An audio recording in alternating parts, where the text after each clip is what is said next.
రాగద్వేషాలు కానీ లేకుండా రాజ్యాన్ని కానీ శాసనాలను అనుసరించి ప్రజలందరికీ న్యాయం చేకూరుస్తానని దైవ సాక్షిగా ప్రమాణం చేస్తున్నాను. నేను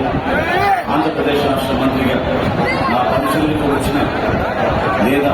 నాకు తెలియవచ్చిన ఏ విషయాన్ని నా కర్తవ్యాలను సక్రమంగా నిర్వహించేందుకు అవసరమైన మేరకు తప్ప ప్రత్యక్షంగా కానీ పరోక్షంగా కానీ ఏ వ్యక్తికి లేదా వ్యక్తులకు తెలియపరచనని లేదా వెల్లడించనని